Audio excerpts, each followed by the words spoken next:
6.11.2025.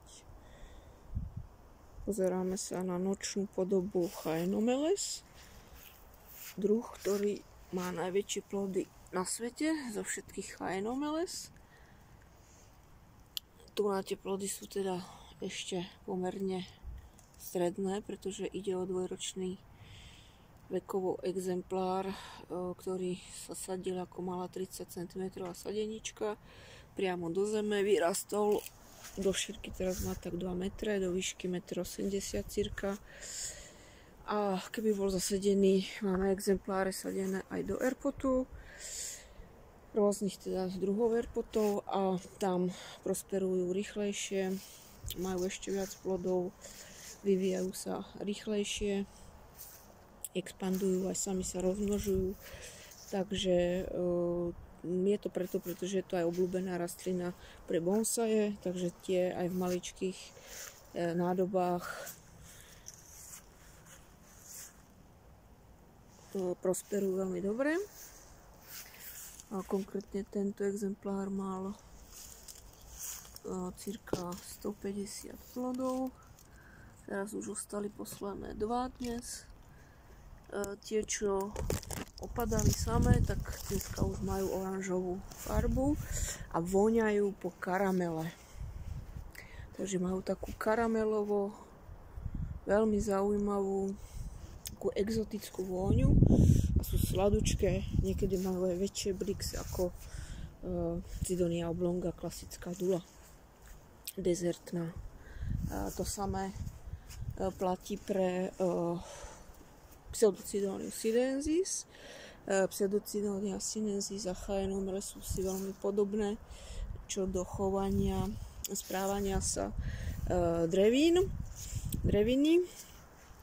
vegetácie, a tá dozrieva až do oranžovej niekedy v Austrálii a Novom Zélande takmer až do červenej farby, jak zimné slnko alebo syté africké slnko, takej farby, pomarančovej, oranžovej, alebo jak mango to niekedy vypadá, áno, to isté aj Chaenomeles. Takže oni sa dajú krásne priamo konzumovať, keď sa proste nechajú prezrieť, tak sú ako keby až skandidované ako delikatesa. Výborné sú aj do čaja, na ryby miesto citróna, čiže my citróny už vôbec, teda máme Poncirus trifoliata samozrejme, takže my citróny už chemické v obchodoch 144 krát strikané, podobne ako všetko, aj bežné ovocie, už aj jablka, hrušky, málo kto v obchodoch nedopestuje, nekúpite čisté biohrušky ani jablka.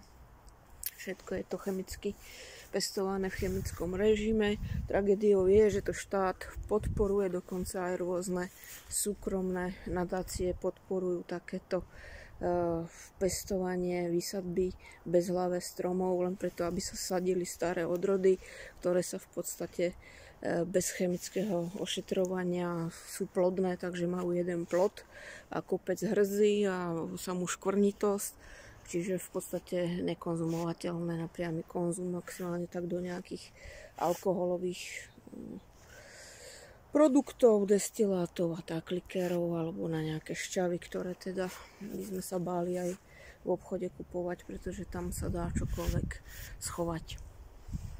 Takže doporučujeme určite buď kupovať si od overených, preverených, certifikovaných pestovateľov v režime bio, v organickom režime, alebo si teda sami dopestovať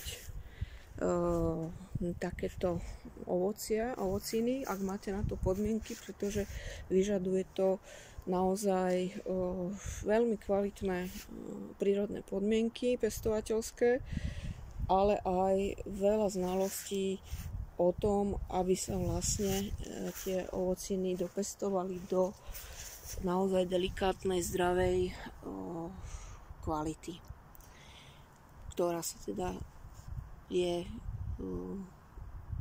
schopná aj predávať oficiálne, komerčne Na to musíte mať veľmi, veľmi dobré podmienky a znalosti, aby širokospektrálne, teoretické, prakticky samozrejme dlhodobo overené, ako sa vlastne tieto exotické k nám dovezené rastliny, odrody dajú pestovať. Sú niektoré odrody aj veľmi historické na Slovensku, ktoré sa nachádzajú v teplejších lokalitách, napríklad Sidonia oblonga a moruša, ktorá sa adaptovala na našu klímu a prosperuje sama veľmi, veľmi efektívne aj bez napríklad zavlažovania a bez chemického ošetrovania alebo prírodného ošetrovania. A to sú napríklad vyše 100-ročné, 150-ročné exempláre Sidonia oblonga, Pseudocidonia a Morus nigra, Morus alba. Napríklad tí Sidonie dokážu byť veľmi kvalitné na konzum, tie historické, keď sú napríklad vysadené, kde majú dobre organické, prírodné, že sa tam vyskytuje hnoj alebo humózna kvalitná pôda, tak oni dokážu dozrieť aj sami do také priamo konzumnej dezertnej podoby. Ale keď nie sú napríklad prestrihávané a ošetrované rezovo, tak potom sú väčšinou škvrnité alebo červivé, že sa tam šíri hmyz.